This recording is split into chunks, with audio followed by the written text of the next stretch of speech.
Shalom, saudaraku yang terkasih dalam nama Tuhan Yesus Kristus. Kita akan mendengarkan firman Tuhan. Mari terlebih dahulu kita bersatu di dalam doa. Segala puji syukur bagi Tuhan yang maha tinggi oleh karena anugerah kasih setiamu yang tetap nyata dalam hidup kami sampai dengan saat ini. Kami rindu untuk boleh mendengarkan firman Tuhan saat ini. Mari kuasai hati dan pikiran kami supaya kami sungguh-sungguh mengerti firman-Mu. Dalam nama Yesus kami berdoa. Amin. Saudaraku yang terkasih dalam nama Tuhan Yesus Kristus, hari ini kita kembali boleh bertemu di dalam persekutuan akhir pekan dan topik kita hari ini berbicara tentang setia itu indah. Berbicara tentang kesetiaan di dalam bahasa Gerika atau bahasa Yunani berasal dari kata pistis dan dari kata Ibrani itu kata emunah yang artinya aman, tetap teguh, dapat dipercaya. Dan kalau kita lihat nanti di dalam bahasa Indonesia kata setia itu berbicara tentang kepatutan atau ketaatan terhadap sesuatu. Jadi misalnya orang yang dikasih tugas yang berat, beban yang berat, tetapi dia tetap patuh dan setia melakukan itu. Atau bisa juga tetap dan teguh hati, misalnya di dalam persahabatan. Sekian lama dia tetap setia bersahabat dengan seseorang. Jadi di dalam hal ini setia itu artinya berhubungan dengan kepatuhan atau ketaatan. Jadi apapun tugas yang harus dikerjakan, berat atau ringan, tetap patuh dan tidak goyah, tetap teguh hatinya. Ini adalah pengertiannya. Nah, berbicara tentang kesetiaan itu, kata setia itu memang kalau kita perhatikan di dalam kehidupan kita sebagai manusia, sulit sekali untuk tetap setia. Bukan berarti tidak bisa ya, tetapi manusia itu biasanya sangat sulit sekali untuk menjadi orang yang setia. Apalagi ketika menghadapi pergumulan dan persoalan hidup, kita sering sekali kesulitan untuk tetap setia di dalam kehidupan kita. Dan hanya Tuhanlah yang tetap setia.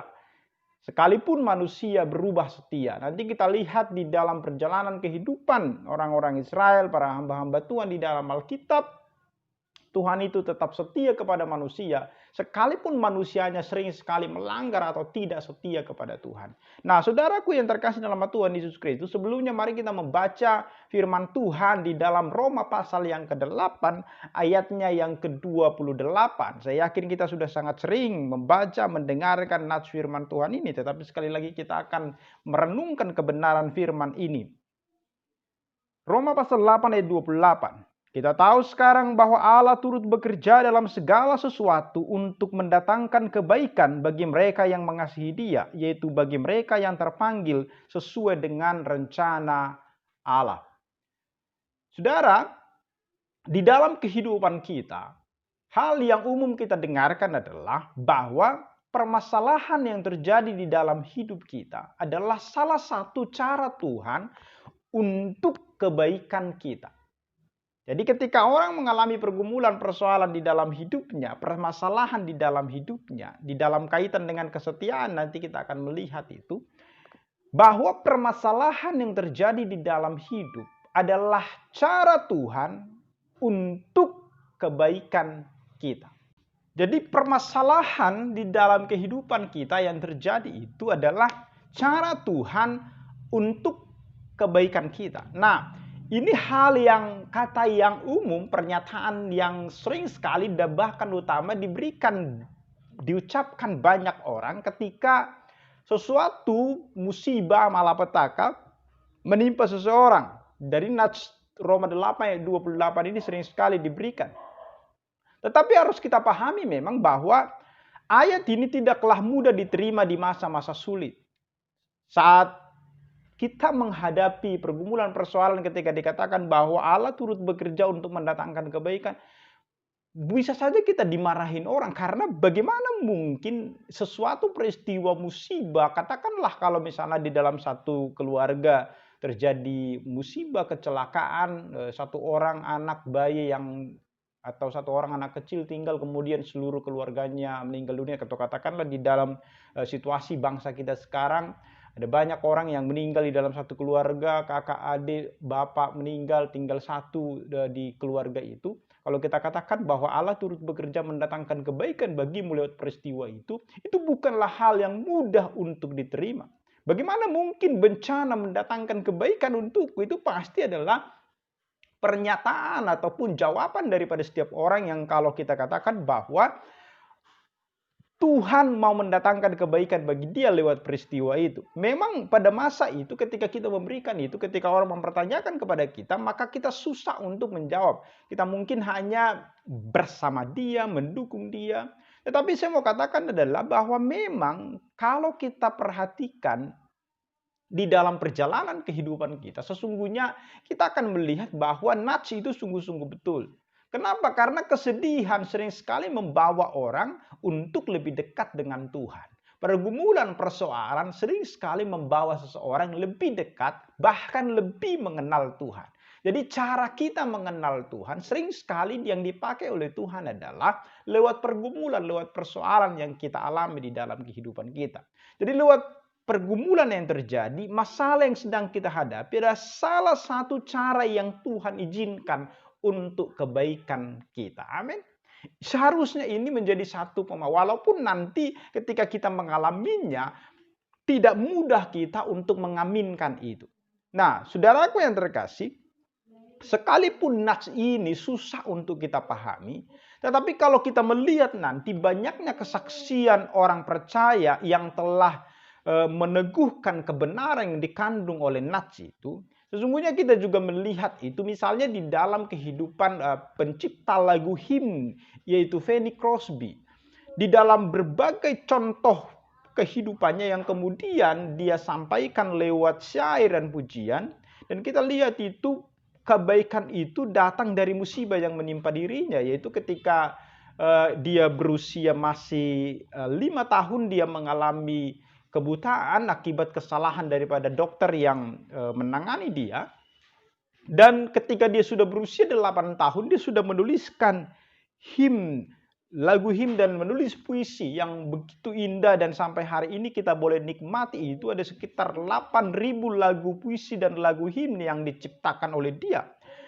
Dengan menulis seperti itu, Fanny telah memberkati dunia dengan puji-pujian yang begitu populer. Misalnya Ku Berbahagia, kemudian Selamat di Tangan Yesus, Mampirlah Dengar Doaku, dan banyak lagu-lagu yang lain. Itu berasal dari apa? Dari pergumulan, dari persoalan hidupnya, sehingga kita pun diberkati hari ini oleh puji-pujian yang disampaikan lewat ciptaan daripada seorang yang mengalami pergumulan, penderitaan di dalam hidupnya. Dan ternyata lewat itu dia mengalami kebaikan sehingga dia menjadi memberkati banyak orang. Nah, saudara yang terkasih, Allah memakai kesulitan yang diderita oleh banyak orang sehingga mendatangkan kebaikan bagi dirinya dan bagi banyak orang. Serta akhirnya lewat itu nama Tuhan dipermuliakan. Jadi itu yang maksudnya itu bahwa pergumulan itu mendatangkan kebaikan. Bukan hanya bagi kita tetapi bagi orang lain. Dan akhirnya itu memuliakan Bapa kita yang di surga. Nah, tujuan ketika pergumulan itu kita alami di dalam kehidupan kita, paling tidak tujuannya itu adalah memurnikan kita. Jadi kita semakin dimurnikan. Cinta kita, kesetiaan kita kepada Tuhan itu semakin dimurnikan lewat pergumulan dan persoalan itu. Kemudian kita juga bisa semakin dewasa di dalam kerohanian kita. Kita semakin mengenal siapa Tuhan yang kita sembah itu. Dan akhirnya juga karakter kita akan semakin terbentuk ketika kita mengalami persoalan pergumulan di dalam kehidupan kita. Jadi di dalam setiap peristiwa yang kita alami, kita harus sadar bahwa ada Tuhan di balik itu. Walaupun ini kadang-kala susah diterima ya, ketika hal buruk terjadi, kok ada Tuhan di belakang itu. Tetapi Tuhan yang harus kita pahami, Tuhan tidak pernah mereka-rekakan yang tidak baik bagi kita. Karena Tuhan selalu mereka-rekakan yang baik bagi kita, bukan yang tidak baik. Nanti kalau kita lihat contoh Yusuf di dalam kehidupannya, lewat peristiwa yang dialaminya, justru Tuhan mereka memang saudara-saudaranya merekakan yang jahat, tetapi Tuhan justru mereka-rekakan yang baik. Walaupun lewat peristiwa itu sepertinya seolah-olah pada waktu itu terjadi, tidak ada kebaikan di situ. Tapi akhirnya dapat dilihat bahwa kebaikan Tuhan justru nyata untuk memelihara bangsa yang besar itu bangsa Israel. Yusuf harus mengalami penderitaan dan persoalan itu, tetapi endingnya kita lihat di situ bahwa ternyata Tuhan punya maksud yang luar biasa untuk menyelamatkan bangsa yang begitu besar. Maka bagaimana kita memandang persoalan dan permasalahan kita? Jadi ketika kita mengalami itu, kita harus melihat ada Tuhan yang baik yang untuk mendatangkan kebaikan bagi kita lewat semua peristiwa yang kita alami itu. Maka bagi orang percaya tidak ada peristiwa yang dipandang sebagai sebuah malapetaka, kesialan, kegagalan yang dialami bukan dipandang sebagai suatu yang buruk, mengecewakan ketika dilihat dari perspektif negatif. Namun sebaliknya, kegagalan adalah sebagai, kalau saya mengatakan mungkin adalah keberhasilan yang tertunda. Karena lewat cara itu Tuhan mengajari kita, Tuhan menunjukkan kuasanya sehingga kita bergantung kepada Tuhan. Dan akhirnya lewat semua itu kita akan semakin mengenal Tuhan. Memang ketika kita mengalami itu sulit memahami bagaimana hal itu, seperti yang sudah saya katakan tadi, bagaimana hal itu dapat mendatangkan suatu kebaikan bagi kita.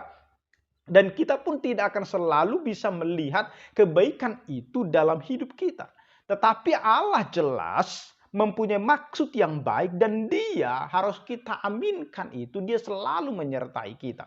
Tuhan Allah bekerja di dalam segala sesuatu untuk mendatangkan kebaikan. Bagi siapa? Bagi mereka yang mengasihi Dia. Jadi ada satu hal di situ. Lewat semua peristiwa, kalau kita sungguh-sungguh mengasihi Tuhan, ingat, kalau kita sungguh-sungguh mengasihi Tuhan dan kemudian kita mengalami peristiwa-peristiwa di dalam kehidupan kita, kita harus memahami bahwa Allah mempunyai maksud yang baik lewat semua pergumulan dan persoalan itu. Jadi dengan menggunakan, kalau kita melihat di sini, Allah turut bekerja di dalam segala sesuatu. Perhatikan kata segala sesuatu itu sesungguhnya mau menyatakan kepada kita di dalam hal yang tidak baik, bahkan termasuk di dalam hal-hal yang jahat pun, hal-hal yang menurut kita tidak baik, Allah mendatangkan kebaikan bagi kita. Maka sekarang kalau kita katakan ada nggak kebaikan dari musibah yang terjadi di dalam, misalnya ketika orang percaya memahami peristiwa di balik COVID-19 ini, adakah hal yang baik di situ? Mungkin sekarang kita tidak melihat hal yang baik. Kalau dari segi teknologi, percepatan pelayanan bisa kita lakukan lewat media seperti itu, justru ada hal positif di situ. Banyak hal yang negatif memang kita lihat saat ini, tetapi saya mau katakan adalah banyak hal positif juga yang mungkin sekarang kita tidak lihat, tetapi nanti bisa kita lihat. Jadi ada hal yang baik di situ, ya. Jadi saudaraku yang terkasih, di dalam nama Tuhan Yesus Kristus mendatangkan kebaikan bagi kita yang mengasihi Dia. Ini supaya clear dan jelas bagi kita bahwa segala peristiwa yang kita alami justru itu adalah cara Tuhan bagi kita, mendidik kita, membentuk kita, supaya akhirnya kita semakin dewasa di dalam Dia. Jadi Tuhan mengizinkan segala sesuatu yang terjadi di dalam hidup kita, termasuk lewat pergumulan persoalan yang kita alami, untuk mendatangkan kebaikan bagi kita. Itu yang pertama yang harus kita pahami di dalam topik kita hari ini.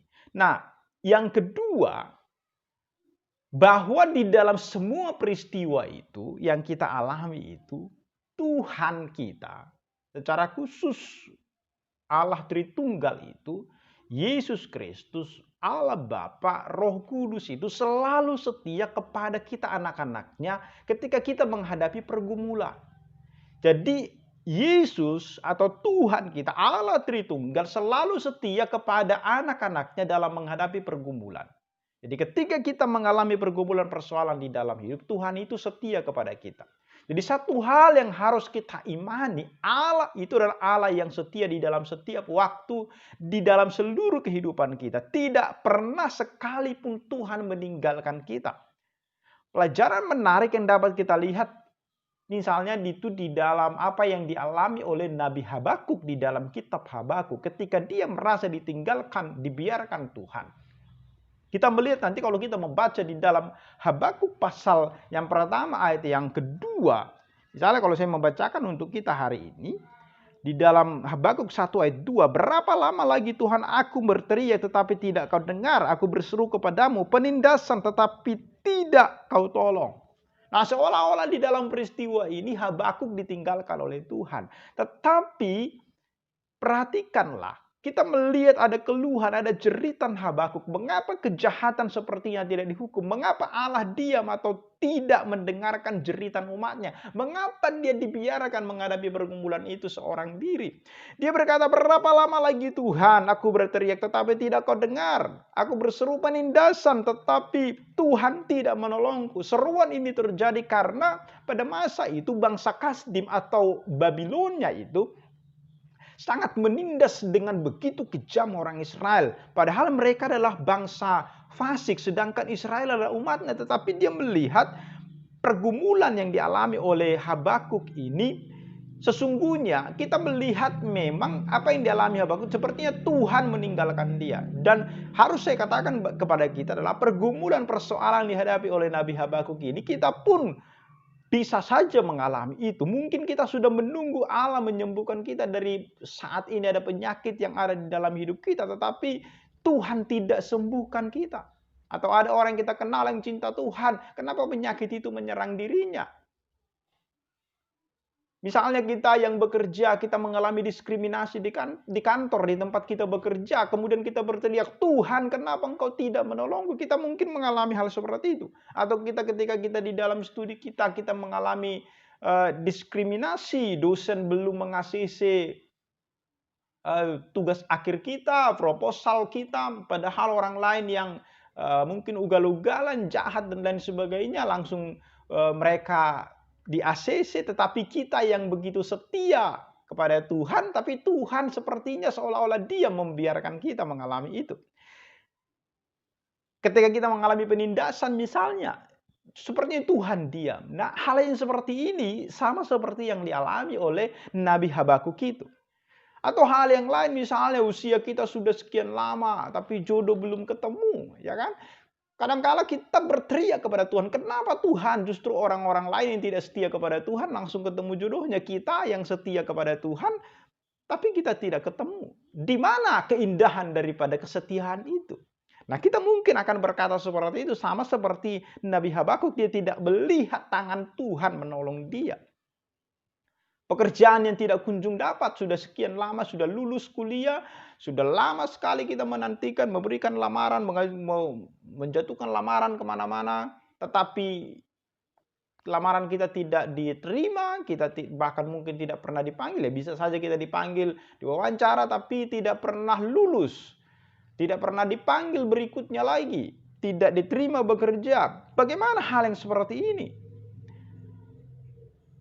Kita mungkin berteriak, bahkan kita sudah berdoa, Tuhan hentikanlah COVID-19, tapi sampai hari ini sudah lebih 6 bulan, sudah 6 bulan lebih kita sudah dibayang-bayangi oleh COVID-19 ini. Kenapa Tuhan tidak menghentikan itu? Seolah-olah Tuhan diam.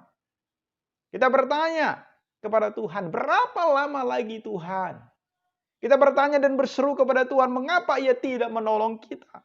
Sudah berapa lama kita berseru tetapi Tuhan seolah-olah tidak mendengarkan kita. Saudaraku yang terkasih, sepertinya Allah memalingkan telinganya jauh dari kita sehingga kita bertanya, Allah bagaikan tembok yang tidak mendengarkan apapun. Kita bisa saja berpikir seperti itu. Bahkan ketika kita sedang menghadapi persoalan yang semakin besar di dalam hidup kita, tetapi Tuhan tidak muncul, Tuhan tidak menolong kita, akhirnya kondisi ini bisa membuat kita kecewa, marah, frustasi, bahkan menyerah dan tidak setia lagi kepada Tuhan. Tidak mau berurusan lagi dengan Tuhan. Kita berkata bahwa nggak ada Tuhan di dalam hidup kita. Ketika hal-hal seperti itu terjadi, ini adalah pergumulan yang berat bagi setiap orang dan Habakuk mengalami itu. Dan kita sendiri pun bisa saja mengalami itu. Saat ini mungkin ada yang belum mengalami, ada yang sudah mengalami, bisa saja nanti kita akan mengalami itu. Nah, apakah kita sudah pernah kecewa dan ingin berhenti mengikut Tuhan, tidak setia lagi kepada Tuhan, karena Ia tidak mendengar seruan kita? Saya berharap tidak akan terjadi demikian, karena Habakuk ketika mengalami hal yang sama seperti itu, tetapi kemudian Di dalam pasal yang ketiga nanti kalau kita baca, respon yang sangat indah diberikan. Ada jawaban Tuhan. Jadi lewat semua peristiwa-peristiwa dialami oleh Habakuk itu, kemudian dia melihat ada kebaikan Tuhan di situ. Nanti kalau kita melihat dulu jauh ke belakang di dalam peristiwa apa yang dialami oleh orang Israel ketika mereka keluar dari tanah Mesir. Jadi kenapa ketika bangsa Israel keluar dari tanah Mesir, Tuhan tidak menuntun mereka melalui jalan utara yang menuju ke negeri Mesir. Dan itu adalah jalur yang terpendek, tetapi ternyata rute itu tidak dipakai oleh Tuhan. Itu rute terpendek untuk menuju tanah Kanaan. Sebaliknya kita melihat justru Tuhan menuntun mereka berputar ke selatan melalui jalan di padang gurun yang menuju ke Laut Teberau.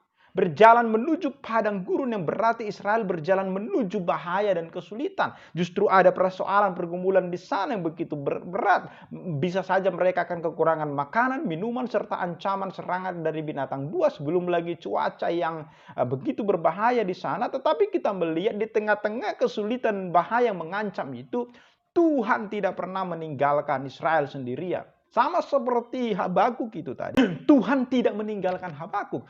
Tuhan tidak meninggalkan orang Israel. Tapi justru kita melihat Tuhan menyertai mereka. Dan di dalam kesulitan yang dialami orang Israel di padang gurun, Tuhan tidak meninggalkan mereka. Di dalam bahaya yang mengancam, Tuhan tidak meninggalkan orang Israel sendirian. Yahweh kita, Tuhan kita, Allah Tritunggal bukanlah Allah yang hanya sanggup melepaskan dari perbudakan dari Mesir, tetapi kemudian membiarkan mereka berjalan di padang gurun sendirian. Sebaliknya, Allah Tritunggal itu adalah Allah yang selalu setia menyertai umatnya.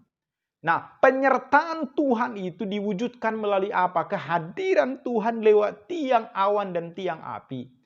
Kalau kita nanti membaca itu di dalam Keluaran pasal 13 ayat 21 dan 22 bahwa Tuhan berjalan di depan mereka pada siang hari dalam tiang awan untuk menuntun mereka di jalan, dan pada waktu malam ada tiang api untuk menerangi mereka sehingga mereka dapat berjalan siang dan malam.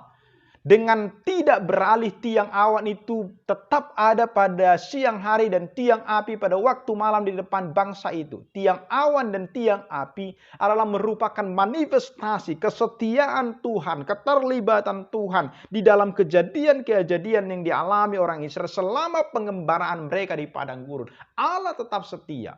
Tuhan tidak pernah meninggalkan umatnya sendirian di dalam menghadapi pergumulan persoalan. Artinya Allah tidak hanya menyertai Israel melalui perantaraan Musa dan Harun, tetapi kehadiran Allah itu justru nyata melalui tiang awan dan tiang api yang merupakan simbol penyertaan Tuhan, keberadaan Tuhan yang secara langsung atas mereka. Israel tidak akan dituntun kepada berbagai kesulitan bahaya di padang gurun tanpa penyertaan dan tuntunan Tuhan.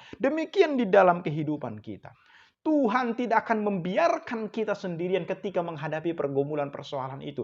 Tuhan menyertai kita. Amin. Karena Tuhan itu adalah Tuhan yang setia. Kita aja yang kadang-kala tidak setia. Tapi Tuhan itu adalah Tuhan yang setia. Hal yang harus kita pahami di dalam hidup. Selama kita hidup, pergumulan pasti akan selalu ada. Tetapi ingatlah bahwa Allah senantiasa menyertai kita. Dia tetap setia. Dia tetap memelihara kita. Yang ketiga, di dalam menghadapi pergumulan dan persoalan itu, mari kita tetap setia berjuang dan di dalam menghadapi itu semua.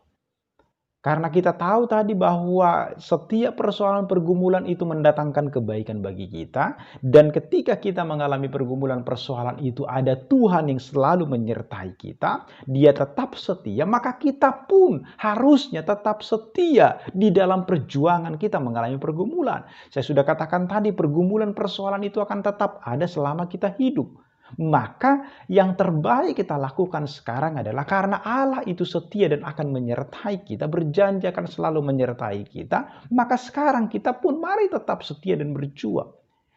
Contoh ketika kita melihat bagaimana seorang Ayub ketika mengalami pergumulan persoalan dalam hidupnya, harta bendanya habis, anak-anaknya juga habis semuanya, dan seolah-olah Tuhan meninggalkan dia mengalami ada borok di dalam seluruh badannya. Bahkan istrinya mengutuki dia dengan berkata, "Mengapa engkau masih bertekun dalam kesalehanmu? Kutukilah Allahmu dan matilah." Tetapi lihat bagaimana seorang Ayub itu tetap berjuang dan tetap setia kepada Tuhan.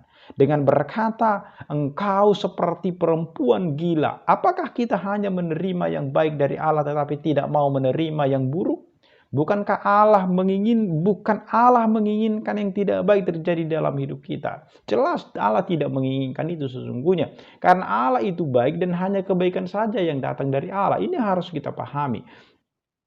Tetapi kita hidup di dalam dunia yang berdosa. Karena kita hidup di dalam dunia yang berdosa, maka kita tidak akan bisa lepas dari, paling tidak ada 3 musuh di dalam kehidupan kita akan terus-menerus mengganggu kita, membuat kita selalu tidak bisa mempunyai hubungan harmonis dengan Tuhan. Yaitu apa? Dunia ini, setan, dan sifat keinginan dan dosa yang ada di dalam diri kita. Ini adalah 3 musuh yang pasti akan terus-menerus mengganggu kita, menggoda kita, supaya kita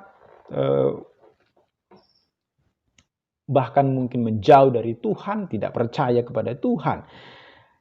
Yang pasti adalah Allah bekerja di dalam segala sesuatu untuk mendatangkan kebaikan bagi orang-orang yang mengasihi Dia. Jadi kalimat yang diucapkan oleh Paulus ini menggemakan apa yang juga diucapkan oleh Yusuf kepada saudara-saudaranya di dalam Kejadian pasal yang ke-15 ayat yang 20.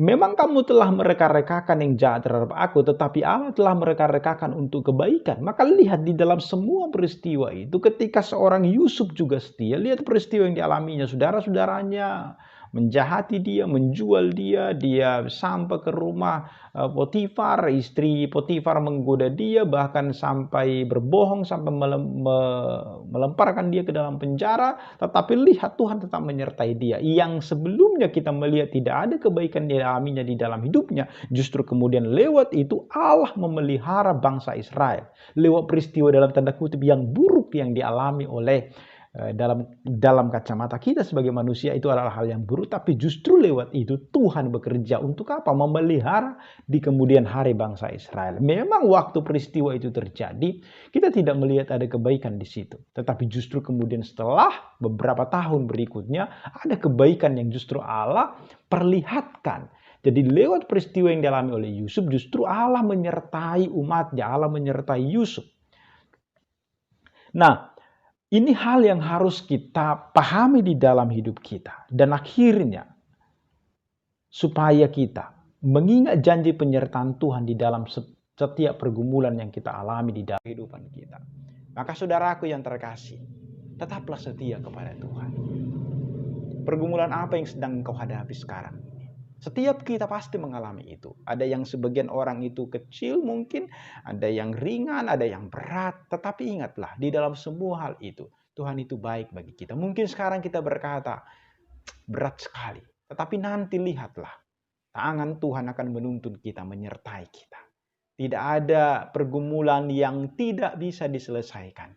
Karena Tuhan tidak akan memberikan kepada kita pencobaan-pencobaan melebihi kekuatan kita. Tapi ketika kita dicobai, Allah itu adalah Allah yang setia. Dia akan menolong kita, menyertai kita di dalam menghadapi semua itu. Amin. Dimuliakanlah Tuhan di dalam seluruh kehidupan kita. Mari kita berdoa. Bapa di dalam surga, kami sungguh bersyukur untuk waktu ini. Ketika kami boleh mendengarkan firman-Mu, mengingatkan kami bahwa Tuhan adalah Tuhan yang setia. Maka kami diajak untuk hidup setia. Bahwa setia itu adalah sesuatu yang indah. Kami rindu ya Tuhan, kami menjadi anak-anak yang setia kepada Tuhan. Sekalipun di dalam pergumulan persoalan yang kami hadapi, kadangkala kami mau mundur, kadangkala kami tidak mau lagi percaya kepada Tuhan. Tetapi kami tahu lewat semua peristiwa yang kami alami, Tuhan kami adalah Tuhan yang setia menyertai kami. Tuhan tidak pernah memberikan kepada kami melebihi kekuatan kami. Tuhan kami, Tuhan yang selalu menyertai kami. Apapun pergumulan persoalan yang sedang kami hadapi sekarang, ajari kami ya Tuhan, untuk melihat kebaikan-Mu di dalam semua itu. Bahwa Tuhan akan tetap setia menyertai kami. Dalam Kristus Yesus, kami sungguh-sungguh berdoa dan bersyukur kepada-Mu. Haleluya. Amin.